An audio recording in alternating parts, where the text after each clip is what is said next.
Hi, my name's Sarah Rankin, and this is my story.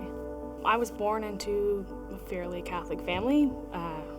Went to church every Sunday, prayed the rosary every night. We were in the choir, we were in youth groups, we went to Steubenville, whole 9 yards. I moved to Nova Scotia about 3 years ago at the beginning of the pandemic. First time having to make these decisions by myself. I wasn't going to church as much anymore, just because, the transition of online mass, you don't have to get up, you don't have to get ready, then you start having a coffee while you're watching mass, and it's a very slippery slope. But I'm very blessed. I have a great family, great friends, great support system, great job.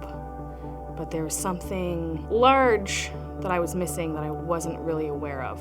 So this is my first time attending Alpha, but it was my third time registering for Alpha. I had registered once or twice, I think once pre-COVID and once during COVID when it was online, and I chickened out both times.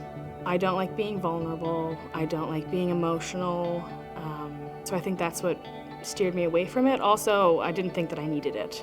I don't know what was different about the third time. It was almost like an unconscious acceptance of the fact that I was missing something and I did need something. It helped that I had some family members and some friends that were here just to kind of act as a security blanket a little bit. I was really nervous the first night.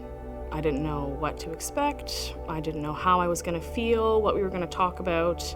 It ended up being way more than I expected, and I left really excited to come back. Wednesday nights became one of the things that I look forward to my entire week. They kind of wrapped up my whole week in a little bow and set me up for the rest of my week. Alpha provided me a safe zone to talk to people from all different journeys in their lives and in their relationship with God. And it was great. It's exactly what I needed. I went from an immature way or a childlike way, there's nothing wrong with that, but a childlike way of my relationship with God and what I thought it meant and what I thought it was, to what I needed now as an adult. And I had that breakthrough during the retreat day. So having gone to lots of retreats my entire life, I knew exactly what was going to happen. There was going to be the big worship, and we're going to be prayed over, and it was going to be very emotional, and I was dreading it. And I felt this tension and heat and pins and needles like all through my chest, up my shoulders, the back of my neck. I also got this overwhelming feeling of needing like a mom hug. And I'd referenced that a few times throughout the day. And I went to one of the Alpha leaders to get prayed over, and I knew that she was a mother, and I asked her if I could have a hug. And when she did, all of that tension went away.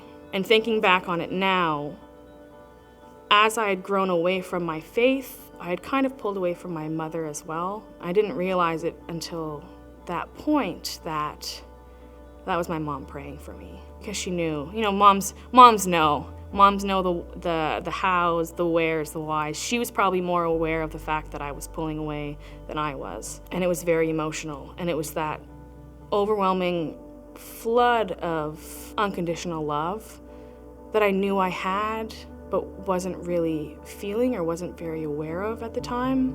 It was funny because when I was in university, I had a friend ask me what it's like to feel God. And I said, it's like when you've been away from your mom for a long time and you go home and you get a hug. And it's just that familiar arms, the familiar scent, and you're at peace and you're home and you're safe. And that's what I felt that day. And it was just a reminder of that's what God's love feels like. And I'd never been able to pinpoint it, but I'll never forget it now. It's that the knowledge of knowing that you have that love of God, and it's always going to be there no matter what you do. But until that moment, I didn't feel it, and now I feel it all the time. And I can tie it to something physical when I'm having a hard time grasping that Jesus is there because I can't see him.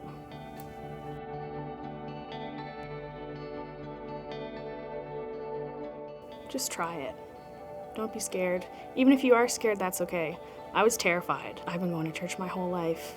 It's a time to reflect and learn who you are, and even if you're not ready for that sort of thing, it's a great community that we have here. You'll get to know a lot of people that will help you on your way when you're ready, if you're not ready for it right now. Just try it. What's the worst that can happen?